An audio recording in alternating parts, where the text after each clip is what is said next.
ओम नमः शिवाय। उमापति महादेव की जय।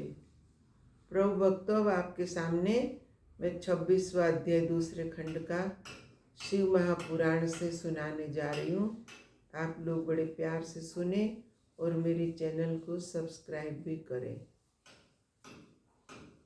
इतनी कथा सुनकर सूत जी ने कहा, हे सौनकादिक ऋषियों, इस वृतांत को सुनकर नारद जी ब्रह्मा जी से बोले, हे पिता, जिन महाभयानक युद्धपतियों को साथ लेकर वीरभद्र दक्ष यज्ञ विध्वंस करने निमित्त गए, आप मुझे उनका नाम सुनाने की कृपा करें तथा यह भी बताएं कि उन्होंने यज्ञशाला में जाकर क्या क्या कार्य किए और किन किन को किस प्रकार दंड दिया। मुझे यह बड़ा आश्चर्य है कि एक और तो शिव जी की ऐसी बलवान आज्ञा थी और विष्णु जी दक्ष के सहायक थे। अतः आप मुझे यह बताएं कि विष्णु ने दक्ष की सहायता की अथवा नहीं। कुछ समझ में नहीं आता कि शिव जी और विष्णु जी के चरित्र कैसे होते हैं।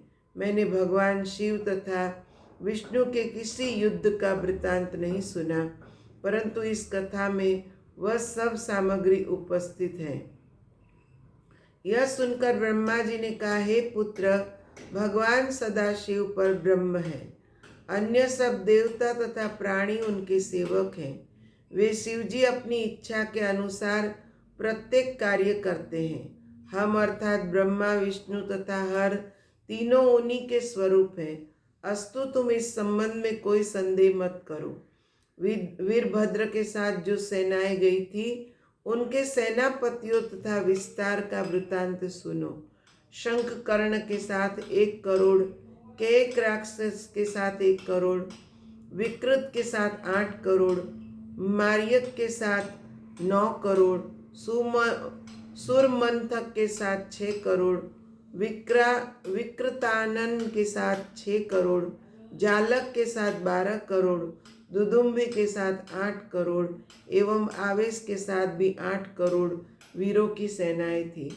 अनलवर्ण, घंटाकर्ण, कुक्कुट, चित्रासन, संवत, कर्टी, भृंग, बकुली, नंदन, प्रियभानु, सुरसरी नंद, तारक, छाया, चंड, कालतुंग, कपटी, शूलकर्ण, पिंगल, मान, सुकेश, अंग, भारभूत, मणिभद्र, लांगुल, बिंदु एवं मयूराक्ष के साथ 64 करोड़ योद्धाओं की सेनाएं वीरभद्र की सहायता के लिए चली।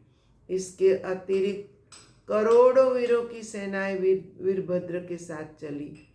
हे नारद, रवि मरिया नामक सेनापति अत्यंत क्रोध में भरकर अपने साथ 1 करोड़ वीरों को लेकर वीरभद्र के साथ चला। इसके अतिरिक्त कोकिल, अमोद एवं सुमंत्रक, इन तीनों युद्धपों के साथ भी 1 करोड़ योद्धा थे। नील नामक महाबली युद्धप के साथ भी 9 करोड़ वीर थे और पूर्णभद्र की सेना में भी इतने योद्धा थे। क्षेत्रपाल के साथ इतनी सेना थी जिसकी संख्या का वर्णन नहीं किया जा सकता। इन सेनापतियों के अधिपति भैरव अपार सेना लेकर चले। उस असंख्य सेना के चलते समय 10 दिशाओं में भारी हाहाकार मचा। हे नारद, इन सबके साथ ही भगवती महाकाली अपने 9 स्वरूपों के साथ नाचती कूदती हुई चली। उन 9 स्वरूपों के नाम इस प्रकार है: काली, कात्यायनी, ईशानी, चामुंडा, मुंडी रमद्रिनी, भद्रकालिका, भद्रा, त्वरिता तथा वैष्णवी। इनके साथ शाकिनी, डाकिनी, भूत, प्रेत, लंकिनी, मशांति, कुष्मांडी, ब्रह्मराक्षसी तथा 64 योगिनी के समूह भी चले। उस सेना का वर्णन मैं कहाँ तक करूं। जिस समय वह विशाल सेना दक्ष का यज्ञ विध्वंस करने के लिए चली। उस समय पृथ्वी से उठकर ऊपर उड़ने वाली धूल समस्त आकाश में इस प्रकार भर गई जिसमें सूर्य नारायण छिप गए और महाभयानक अंधकार चारों ओर फैल गया। यह संपूर्ण कटक दक्षिण दिशा की ओर चलता हुआ कनखल से समीप जा पहुंचा। उस समय दक्ष के यज्ञ में अनेक प्रकार के अपशकुन होने लगे जो भावी विपत्ति के सूचक थे। यहाँ पर 26वां अध्याय हम पूर्ण करते हैं। ओम नमः शिवाय।